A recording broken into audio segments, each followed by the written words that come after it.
This Week with George Stephanopoulos starts right now. A brand new campaign. Ours is a fight for the future. And it is a fight for freedom. Kamala Harris kicks off her campaign for president after Joe Biden steps aside. So I've decided the best way forward is to pass the torch to a new generation. The vice president swiftly locks up Democratic support. We are brimming with excitement, enthusiasm, unity. Kamala is about strength and determination. Michelle and I couldn't be prouder to endorse you. As her search for a running mate heats up. She'll make that decision when she's ready. I trust her to make the right decision. I fully endorsed her and will do everything I can to help her win. Donald Trump launches fresh attacks at his new rival. Everything Kamala touches turns into a total disaster. And returns to familiar rhetoric on the campaign trail.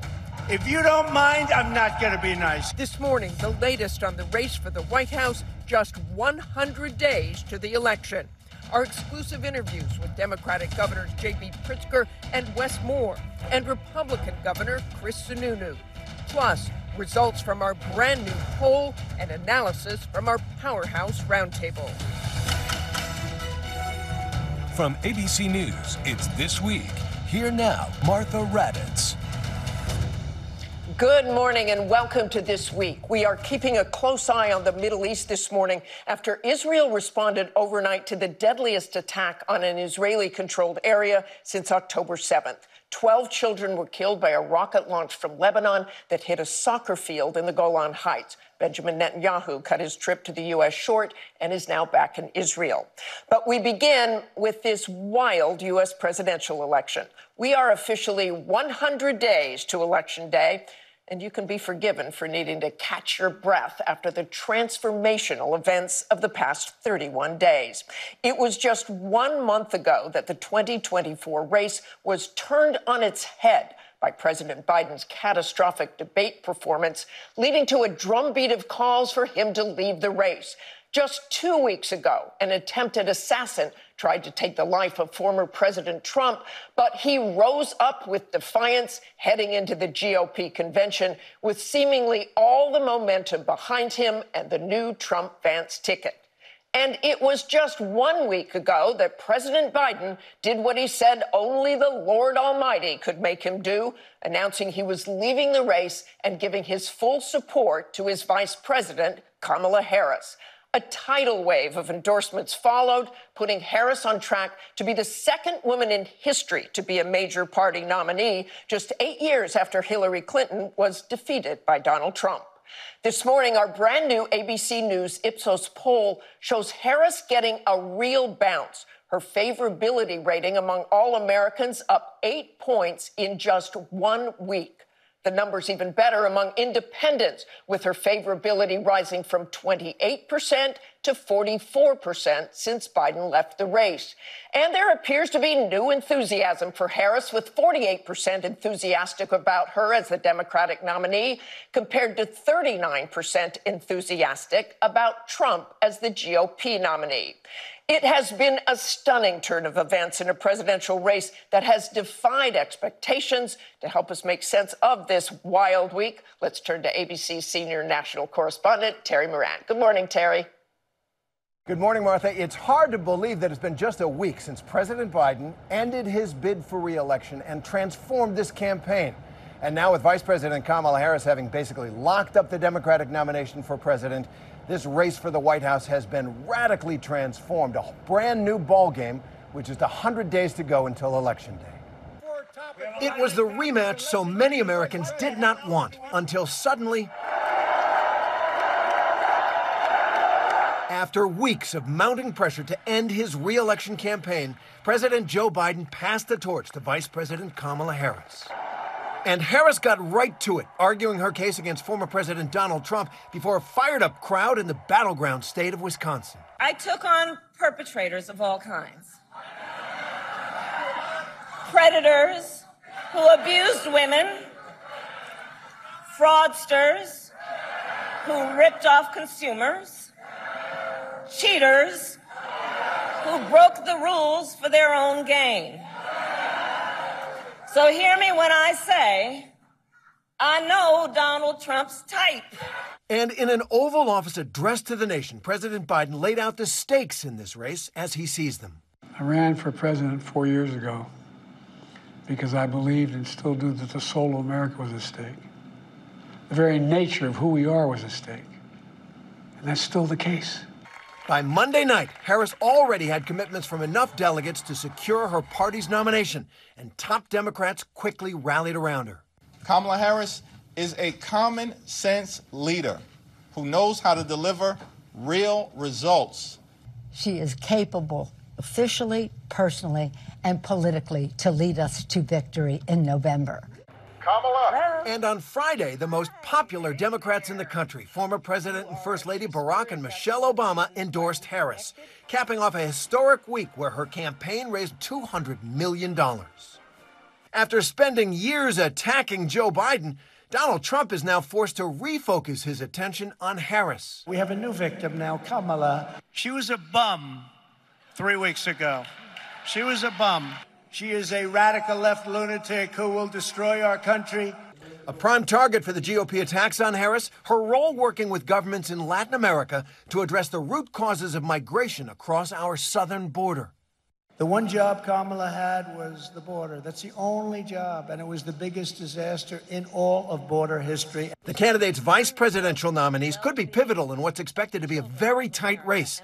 Republicans hope to win over suburban women, but some resurfaced comments from Trump's running mate, Ohio Senator J.D. Vance, may hurt that effort. We're effectively run in this country via the Democrats, via our corporate oligarchs, by a bunch of childless cat ladies. And how does it make any sense that we've turned our country over to people who don't really have a direct stake in it? Despite the backlash, Vance doubled down. It's not a criticism of people who don't have children. This is about criticizing the Democratic Party for becoming anti-family and anti-child. Who Harris picks as her running mate could help counter the Republican narrative that she's too liberal. Sources tell ABC News several moderate governors, Pennsylvania's Josh Shapiro, North Carolina's Roy Cooper, and Kentucky's Andy Beshear, as well as Arizona Senator Mark Kelly, are among the leading contenders. Harris will make a decision quickly. The vice president is expected to announce her choice by August 7th. And Martha, this campaign really is in full swing next week. Both candidates will be heading to battleground states. Vice President Harris is scheduled to be campaigning in Georgia, and Donald Trump, he is going back to Pennsylvania, where just 2 weeks ago, he survived an assassination attempt. Martha? Our thanks to you, Terry. I'm joined now by Democratic Governor Wes Moore of Maryland. Great to see you this morning, Governor. You had been a very strong supporter of Joe Biden staying in the race just a few days after that disastrous debate, saying he is not going to take himself out of the race, nor should he. Did your concerns grow as the weeks went on? Well, you know, I had private conversations with the president, and I'm a big believer that when you care about somebody, you tell them the truth. And I had private conversations where I was telling the president the truth. I also know that the president deserved better than people running around and going into public and demanding that the president of the United States step down, particularly when you look at the track record of the Biden-Harris administration. I've had a phenomenal partner in the Biden-Harris administration to be able to deliver the kind of results that we needed in Maryland. And so I knew that if he said that he was going to continue pushing forward, that I was going to stand with him. But you said you told him the truth. What was the truth? Well, I think the truth that there were real concerns. There were real concerns that I know that people had felt, but also that people were telling me that they had felt. I also know that, you know, I'm a loyalty person. And I believe that you can have proper conversations and tell people the truth and be able to tell them what you're hearing without also then turning around and publicly then trying to embarrass them. Okay, Governor, but you have a whole new race now. Yep. You saw those numbers, those poll numbers with Harris. The most crucial, perhaps, is the number of independent voters. Favorability rising from 28% to 44%. Pretty good news for you. I think it's great news because I think what it's showing is the more people get to know the vice president, the more people are excited about her vision for the future. You know, she has been such a remarkable partner inside of the work. I think about it in our own state, where in just the past 18 months, we've been able to go from 43rd in unemployment to now having amongst the lowest unemployment rate in the entire country. We've been able to have in the state of Maryland some of the fastest drops in violent crime in the entire country. The last time the homicide rate was this low in Baltimore City, I wasn't born yet. But I know we're able to do all of these things in partnership with the Biden-Harris administration. So it's exciting to see these groups who are mobilized, groups who are excited, because the more they learn about Vice President Harris, the more excited people get. But you know, this was a week where she hit the road, where she was with Benjamin Netanyahu. She raised $200 million at least, and is going. But you also know she never really gained traction in 2020, dropping out even before the Iowa caucus. Do you think now that people think she's been underestimated, or are you concerned looking back? I think what people are saying now is we can finally have a conversation about the choice that people have in this election. That people see that it's not just that democracy is on the line. It's also the fact that basic values of how we think about economic freedoms are on the line. The ability to create pathways for work and wages and wealth are on the line. And embrace of Project 2025, or actually embrace of a prosperous future, is on the line. And but that's nothing gives you pause when you look back and know she dropped out early. That No. wasn't that long ago. Yeah, but I also know it was pretty long ago. Before that, since then, we've had an entire administration that people have had a chance to see her work. Throughout that time, we've had an entire period where people can see where we have historically low unemployment rates throughout our country. I think people are now seeing what a Harris leadership can look like and what it can bring to the future of the country. We're getting an early look at how Republicans are responding to her, Donald Trump as well, of course, and how to define her. Trump attacked her as a radical extremist. And I want you to take a look at this clip by Republican Pennsylvania Senate candidate Dave McCormick. Nonpartisan GovTrack has rated you as the most liberal senator. I am prepared to get rid of the filibuster to pass a Green New Deal. We're not going to treat people who are undocumented and cross the border as criminals. That's correct. It is wrong-headed thinking to think that the only way you're going to get communities to be safe is to put more police officers on the street. So how does she defend against that kind of attack from Republicans, using her own words? I think she needs to continue putting together her vision for the future. I think that, when you look at how she approaches things like public safety, first of all, it's remarkably disingenuous to call someone who is a prosecutor for her entire career someone who is soft on crime, or someone who believed in defund the police. She's never believed in defund the police. I think when you look at, for example, what we've done in our state, where we've been able to make historic investments in local law enforcement, historic investments in prosecutors and our U.S. Attorney's Office, and at the same time, make historic investments in community groups. The thing is, when you look at having an all-of-the-above approach when it comes to public safety, it drives the kind of results that people are looking for. And that's exactly the kind of vision the Vice President has. You have heard other quite harsh attacks on Harris. Some lawmakers are accusing her of being a DEI pick, diversity, equity, inclusion.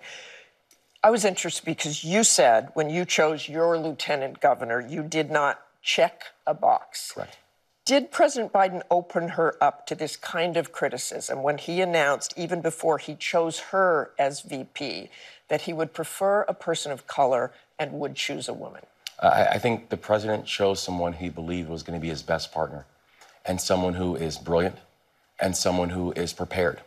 I remember when people said that to me when I chose Aruna Miller, who became the first immigrant in the history of the state of Maryland when statewide elected office. And people said to me, "You're making a big mistake." And I said to them, in fact, she said that to me. And I remember I would say to people, listen, I'm picking the person who I want to be my partner. I'm not going through an exercise of trying to figure out what this person can get me.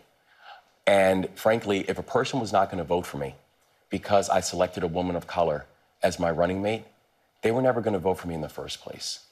Voters consistently rank immigration as one of the most important issues. Kamala Harris has been criticized a lot about the border. I know things are improving, but she has a record that even some Democrats did not like. Yeah, I mean, we do have a border crisis, and I want to be clear about that. And it's impacting all of our states. And frankly, as a chief executive, the problem is that there is no governor that controls immigration policy, we then just suffer the consequences of it. But I do know that this administration, the Biden-Harris administration, actually worked with both Democrats and Republicans to get a deal done, that could increase the amount of Border Patrol agents that we have, that would have actually helped to curtail the amount of fentanyl that's coming into the country. This was a deal that was helped negotiated by Senator Lankford from Oklahoma, a real conservative, and it was killed because Donald Trump felt that it would hurt him electorally. So there's a lack of seriousness and frankly, a lack of transparency that we continue to see where people are blaming a Biden-Harris administration on this issue when we actually had a bipartisan deal that was killed. I just want to ask you finally, you've said you are not interested in being Vice President Harris's vice presidential pick. What do you think is important when she looks at a candidate? Swing state, a red state governor? Yeah, I've been very flattered by the level of interest, and I absolutely love my job, and I want to continue doing my job. I think the thing that she needs to look for most is the person that gives her a sense of comfort that this is going to be my partner in the work. I do not think that she needs to go through an exercise of being able to find what boxes to check or what part of the country. The truth is that if you look at recent history, that has not been the case in recent history. The last time that's actually even factored in was maybe 1960. So she's got to pick someone who she knows is going to be her partner inside the work, and I think that is the only gating criteria that she should focus on. Thanks so much, Governor Moore. Great to see you this morning. Thank you. And let's bring in Democratic Governor JB Pritzker of Illinois. Good morning, Governor. Let's just get this out of the way. You were one of several people being floated as a possible VP pick. I know you said you don't want to discuss private conversations, but have you submitted any vetting paperwork, talked to Kamala Harris about it at all? Well, certainly I've talked to Kamala Harris last week, of course, as things were evolving. Had a great conversation with her, and I pledged to her that no matter what the outcome of this process, that I'd be working hard for her and making sure that she wins in November. It's too important. We've got too much at stake, not just democracy, and we've talked about that, and it's not a small topic, but also making sure that we're securing women's right to choose, to make sure that we're fighting for working families, that we're raising wages across the United States and growing the economy. And that's what she's been doing along with our great. But Governor, let me ask you again, have you submitted any vetting paperwork? Well, like I said, I'm not going to talk about that. I am going to talk about what I think is important in this campaign, and that's winning, beating Donald Trump, standing up for democratic values. Okay, Governor, this week, the Arizona Democratic Party endorsed Senator Mark Kelly for VP. Pennsylvania Democrats endorsed Governor Josh Shapiro, and North Carolina Democrats endorsed Governor Roy Cooper, arguing that their respective choices would push these battleground states in Democrats' favor. How important do you think the battleground consideration is when choosing a vice president? Well, winning those battleground states is most important. There's no doubt. But I think we've seen over the last, decades that who you pick as your vice president doesn't determine whether you're going to win a state or not. What it does determine is whether you've got the message right across the board. And of course, I'm very proud of what we've done here in Illinois. We've banned book bans. We've banned assault weapons. We've stood up for a woman's right to choose, not just for people in my state, but for people from around the country who need to exercise those rights somewhere. And we've become an oasis for that. And of course, we've grown the economy and grown jobs. And so I'm very pleased with the progress that we've made here and all the things that we've put into place in Illinois, like raising the minimum wage to $15. Those are all things that I think that we should be doing nationally. And I'm sure these latest polls about Kamala Harris are heartening to you and other Democrats. But do you see that bump as more a relief that Joe Biden got out of the race or a strong endorsement of Kamala Harris, who, as we mentioned earlier, had dropped out of the 2020 race very early? Look, the electorate is energized. Democrats are ready to go. You've seen hundreds of thousands of people signing up to volunteer. Plus, our candidate is the Energizer Bunny. She's been everywhere all the time over the last several days. And we're excited about that, to get to see her in the battleground states and all over the country. And her message is one that I think resonates with people. One of those things, of course, is pointing out the differences between these two candidates. I mean, on the other side, they're just weird. I mean, they really are. The things that they stand for. Donald Trump, of course, is afraid of windmills, and, you know, he talks about all kinds of crazy stuff. You know, his running mate, as you probably have heard, is, you know, getting known for his obsession with couches, and somebody who is hiding his views on a woman's right to choose. And then just broadly, the attack on people who are childless and saying that we had to raise taxes on childless people, calling them cat ladies. I think, you know, he apologized to cats, but he hasn't apologized to women. And I just want to go back to Harris. Aside from her relative youth, what is it that she brings to this race that Joe Biden did not? I want to back up and just a little bit talk about your question, because to be frank with you, we all have an enormous reverence for what Joe Biden has done. He'll go down in history as one of the great presidents and a person willing to make a sacrifice because he knows that we've got to beat Donald Trump. Now, what does Kamala bring? I mean, first of all, I talked about the energy, but second, remember, this is a person who is a prosecutor. She's somebody who understands that making the case is how you win, that going out there and every day prosecuting the case, especially against a 34-time convicted felon and, frankly, a congenital liar, that's something that she's done in a courtroom. She's done it as Attorney General, and now she's doing it as a candidate for President of the United States. I know the Democrats are getting the message out that you're trying to get out here as well, but when you talk to voters, it's the economy. I know inflation is down. I know you're going to talk about that, but people see grocery bills going up. They saw gas bills going up during the Biden-Harris administration. And then there was the disaster on the border. Again, that is improved, but that is something she is going to have to defend. Well, I think what you're pointing to is the issue of affordability broadly, and that's something Democrats have been fighting for, making sure that we're bringing down the cost of goods at grocery stores. Kamala Harris and Joe Biden together have fought to bring down gas prices, have fought to bring down the cost of goods, and I've been amazed, actually, at the work that they've done. Think about this. They're canceling medical debt, something that we did here, I think, first in the nation in Illinois, canceling medical debt that people have had on their records for so long. You can buy that debt down and extinguish it for, you know, a penny on the dollar. That's one of the ways in which we're making life more affordable for working families. I want to do immigration. I want to look at immigration. She was supposed to get to the root of that problem. Did she? Are you pleased with what you did? Because you wanted more money there in Illinois. You wanted more federal money because of the number of migrants coming to your state. Yeah, an enormous problem. And let me just say, we got left this problem by the former president, Donald Trump. And so, look, they worked on it together, this administration, and then came to an agreement with Republicans in the legislature, in the Congress, rather, and guess what? Republicans were willing to work with Democrats to get something done. And you know who blew that up? Who blew up the opportunity for border security? It was Donald Trump. He's the one who went to the Republicans against one of his own leaders, Lankford. Did Democrats plan well enough for that? Did Democrats plan well enough for that, or are they too dependent on that legislation? How do you plan well enough that having a former president come and tell all the Republicans to walk away because they want to make it a political issue?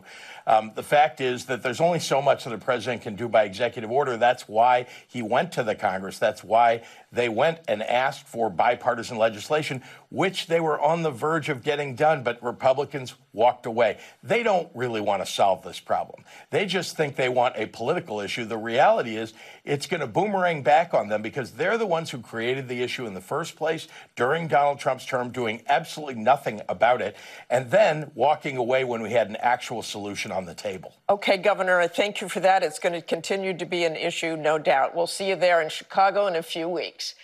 Up next, how should Republicans pivot after Democrats reset the race? I'll ask New Hampshire Governor Chris Sununu. We're back in 2 minutes. Christians, get out and vote just this time.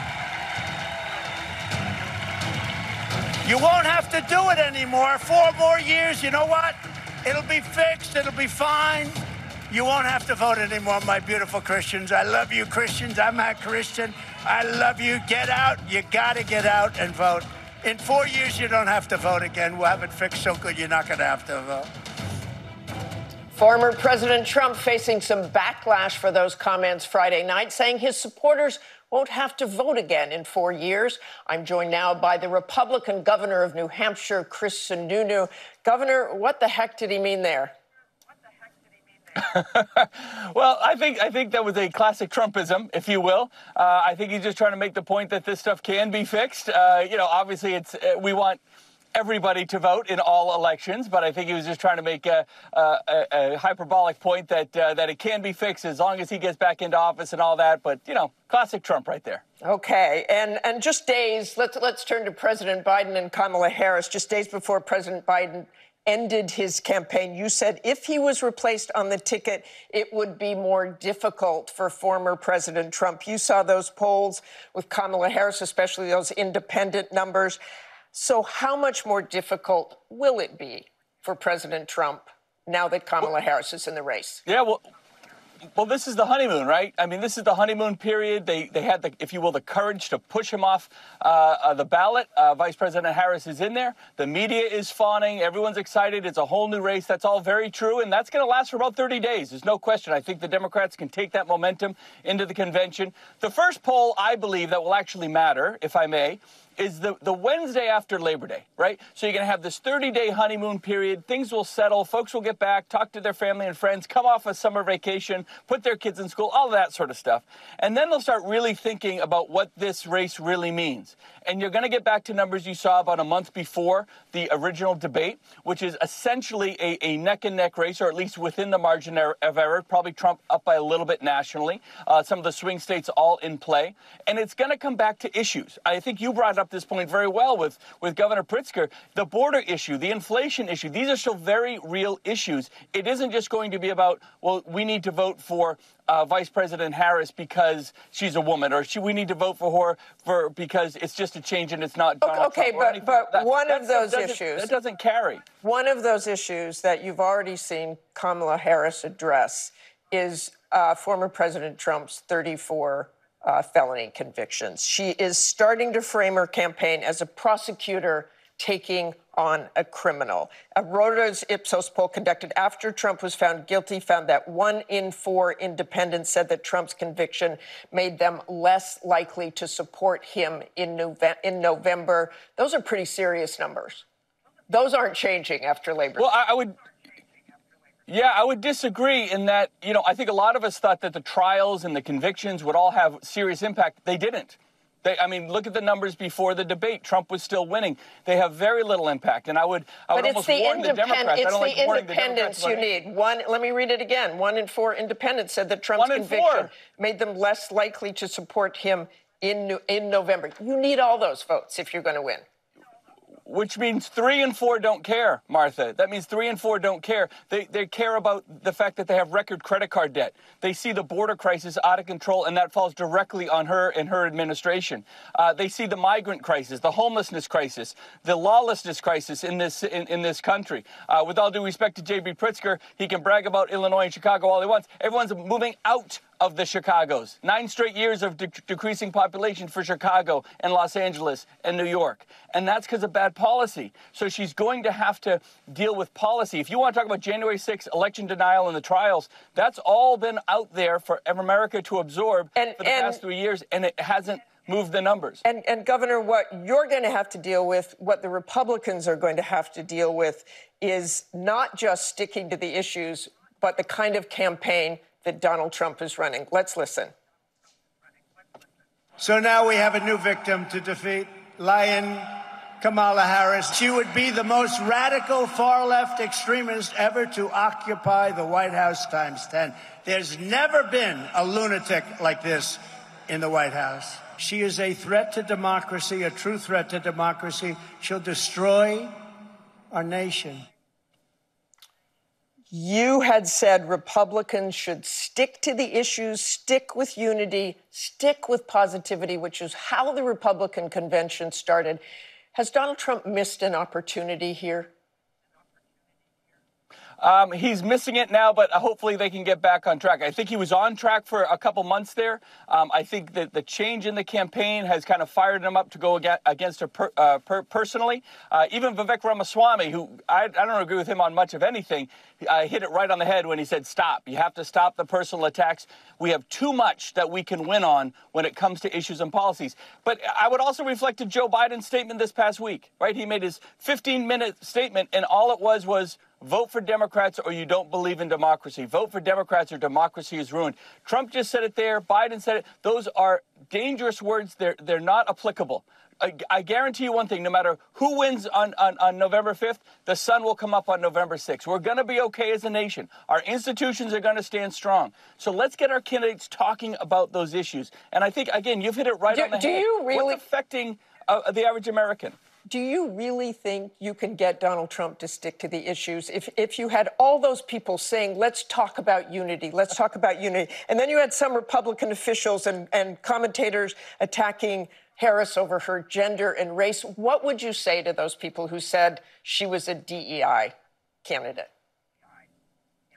Yeah, that's not helpful at all. And nobody can get Donald Trump to do anything. But hopefully the numbers, the polls will get Donald Trump to realize what was working and what didn't. If anything, maybe he learns by trial and error. But sticking to the issues is too good of an opportunity for Republicans, both nationally and statewide. Because, again, you asked JB Pritzker, what's the best thing that Vice President Harris brings that Biden doesn't? He said she was a lawyer. If the best thing you have going for you is a lawyer going to Washington, nobody wants lawyers in Washington. That's the worst thing you can possibly be. And people want a change. They want some sort of disruption. They're tired of the elitism, the wokeism and elitism and the liberalism coming out of the country, telling people how to live their lives. Governor, they just want the freedom to live their lives. Governor, let's talk about J.D. Vance and the childish cat lady comments that he's trying to walk back, or that people without children should pay more taxes. Bottom line, do you have any concerns about J.D. Vance as the vice presidential pick? No, I don't have any concerns over J.D. directly. I don't think those comments were helpful. They, again, stick to issues. Those are personal attacks that can alienate a huge part of that independent voter bloc that you need. But if you stick to issues, stick to what's driving anxiety. People have anxiety right now because they can't pay their bills. They have anxiety because they don't feel safe in their homes or in their communities. Those are the things that will drive them to go make a vote for Trump in November. And if you stick on those issues, stay away from the insults. I think, look, he's a younger guy. I think this is all very, very new to him. I mean, he's only been in Washington 18 months. He's an outsider himself. I think he's surrounding himself, obviously, with a lot of the folks in the campaign that kind of feel an energy off of those personal attacks, but that ain't what's going to drive the vote. Okay, Governor, thanks. We'll watch and see if they stick to the issues. We appreciate your time this morning. You bet. We'll be back with the Powerhouse Roundtable on all the week's politics, and later, ABC's Aaron Katersky with exclusive reporting on the local SWAT team on duty at the attempted assassination of former President Trump. It's been the honor of my life to serve as your president. But in the defense of democracy, which is at stake, I think it's more important than any title. Nothing can come in the way of saving our democracy. That includes personal ambition. So I've decided the best way forward is to pass the torch to a new generation. President Biden addressing the nation on Wednesday. Let's bring in our Powerhouse Roundtable. Former DNC Chair Donna Brazile, former Special Assistant to President Trump, Marc Lotter, NPR White House correspondent Asma Khalid, and PBS NewsHour White House correspondent Laura Barron Lopez. Welcome to all of you. It seems a lot longer ago than just last week, Donna Brazile, that we were sitting here at this exact time talking about the growing calls for Joe Biden to step aside. He obviously did that, said he's passing the torch to a new generation, but he was really pushed out.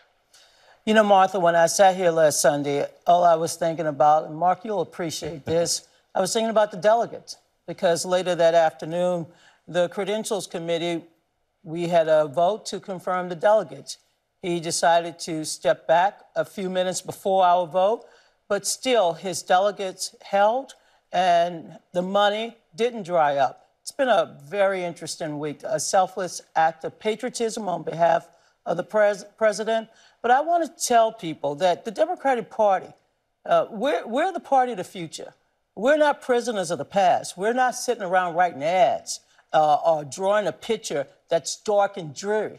We are pioneers of the future. And I think if Vice President Harris is able to go out there and speak to the American people, speak to the people who don't feel seen or respected or heard, if she can be the voice of those who want to be a part of the circle of opportunity, then she can and will win this race. And Asma, but were you shocked? Let's go back to President Biden. Were you shocked at either how long it took or that he finally did it? I think I was shocked on two fronts. One, that he did this via a paper statement, a letter issued on social media on Sunday. We all in the newsroom had been potentially expecting some news, but I will say not in that way on a Sunday afternoon. I was getting ready to take my kid to the pool. So that was shocking. But equally shocking to me, Martha, because I have closely covered the Vice President Harris for the last 3 years, is how quickly the Democratic Party has coalesced around her. I remember going out to events, hearing from voters, what has she been doing?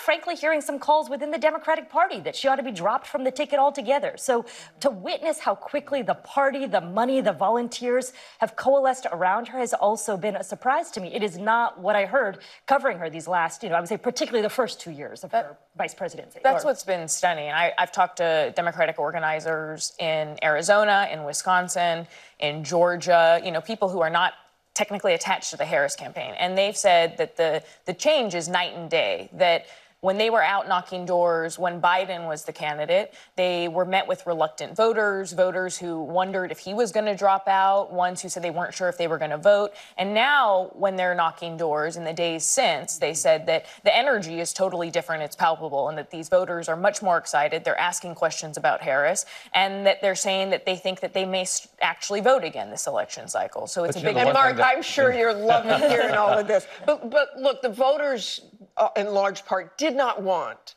the Trump-Biden rematch, but Donald Trump did.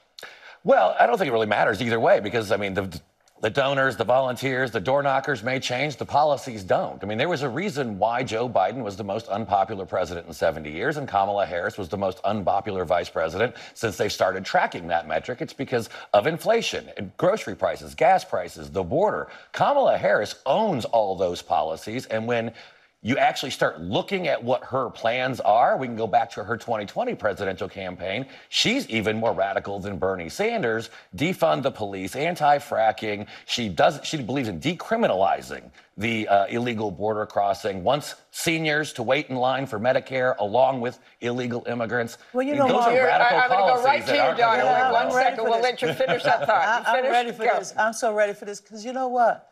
We're talking about a mean old man. A mean old former president who has not stepped back. Joe Biden did the right thing for the country. He did the right thing for the party. Donald Trump should now take a look at himself and say, am I the future? Am I the person who's going to lower those gas prices, make sure that people can make ends meet? No, he will not. He already did it. He did nothing. Everything was more affordable under Donald Trump. The world was safer under Donald Trump. And we got COVID, and more people died because they under Joe Biden than under Donald Trump. More people couldn't get the relief that they needed. Look, we're ready to fight this battle because the battle is between the past that the Republicans want to hold on to and the future that the Democrats are going to pass on to their children. We're ready for this fight. We're ready for it on the border because you won't sign a deal that will close the border, secure the border, or even fix our broken immigration system. Okay, Donna, we're ready for this fight. Look, we have a preview. We have a preview. Just when you look at this, Laura, this is clearly a preview. We had a preview earlier in the show as well from the Democrats. How do you see this race playing out? You also have a candidate in Donald Trump who the unity message has disappeared. No, it's totally disappeared. He just, in his speeches yesterday, was calling Kamala Harris evil, saying he repeatedly says that she's dumb. He even said that people think I've changed. I haven't actually changed. I've gotten worse. So that unity message, if it ever existed, is gone. I think that, look, Kamala Harris said this, the vice president said this at her fundraiser last night. She said, I'm an underdog. And I think that that's true across the board, and Democrats know that they have an uphill battle in this race. Yeah. I mean, even with the excitement that they have and the enthusiasm that they have and the money that they're raising and the time that she's been in so far, she still is not necessarily jumping ahead of Trump in the polls by any means, or in the battleground states. So they're trying to really target in specific ways on abortion, suburban women, women across the board. The campaign isn't necessarily totally worried about the immigration argument. They do understand that she's on her back foot with it, but that they feel as though they have the argument that Donna made, which is that essentially Republicans killed the deal. And Asma, you have, as you mentioned, covered Kamala Harris, Joe Biden for more than 3 years. You also had thoughts that in the beginning, people did not think Kamala Harris was ready to be president, and that there were some stumbles. How did that change? I think it changed a lot around the time of the midterms and when the Supreme Court struck down Roe versus Wade. And the primary reason is instantly the vice president became the administration's main messenger on reproductive rights. Biden does not and has historically not felt as comfortable speaking out about abortion. She was rallying the troops on that issue. Democrats saw better than expected results in the midterms. And I think that Kamala Harris's fortunes changed as a result. Look, I want to go back to one thing Mark said, because I firmly believe I spent a lot of time talking to voters about inflation. I do think that the economy remains a weakness for Democrats that they have to navigate. But I think that the dynamic is different with Harris at the top of the ticket because she wants to and she will lean heavily into abortion. And that is an issue for which I do think Republicans are on their back foot, particularly with J.D. Vance as the running mate. And I was just going to go to you on J.D. Vance, not only his abortion stance, which he said he wants to make it illegal all across the nation. We know Donald Trump has a different stand on that. But on abortion and on generally what he has been saying this week, he says that was a long time ago. It wasn't that long ago he made those statements. It was 2021. The cat lady is saying now, I was just trying to say the Democrats are anti-family and anti-child. Wow. Well, I mean, that's a lot. I just threw at you, Mark. Yeah. J.D. Vance is obviously very pro-family, and he believes that the government should be strengthening families. And we're going to contrast that with Kamala Harris, who thinks the government, not parents, should be deciding where kids go to school. She actually wants to repeal the Trump tax cuts, which doubled the child care credit, made it more affordable for people. I mean, these are legitimate arguments that we're going to have, but if we're going to focus in on J.D. Vance saying families make people think differently, I mean, that's really what he was saying, is once you have children, once you have a family, you tend to view things a little bit differently than others. And you should pay fewer taxes, Donna? Even when you don't have children, you do care about kids. You care about their future. I've never had one child, and yet I think I can claim hundreds of them because I love them. I want to protect them. I want to help feed them. I want to give them a head start and a healthy start. And J.D. Vance is against that because that's what Project 2025. He won't give kids like me who grew up in poverty. He grew up on the wrong side of the hill. I grew up on the wrong side of the track. That's what Kamala Harris, she's going to prosecute that case about the kids who need a head start and a healthy start. So we're ready. This is beyond just abortion, which is an economic issue. It's a reproductive health. It's giving women access. The fact that my nieces right now are in red states, if they have a miscarriage, they'll bleed out and die before they get the health care they need. That's what this election is going to be about, and that's why Harris can prosecute it. Mark, I'm going to give you 15 seconds. I know that's the issues you guys want to fight this on. We're going to talk about kitchen table issues, making groceries more affordable for that family, gas more affordable for that family, and stop 12 million illegal immigrants streaming across our border, who, by the way, are threatening the lives in some cases of those young children. Okay, this is a preview for sure of what's to come. Thanks for all of you for joining us. Up next, exclusive new reporting on the law enforcement response to the attempted assassination of former President Trump. Now to an ABC News exclusive, our senior investigative correspondent Aaron Katersky speaking with the local Pennsylvania SWAT team on duty during Trump's rally in Butler when a gunman tried to take Trump's life. And Aaron joins me now.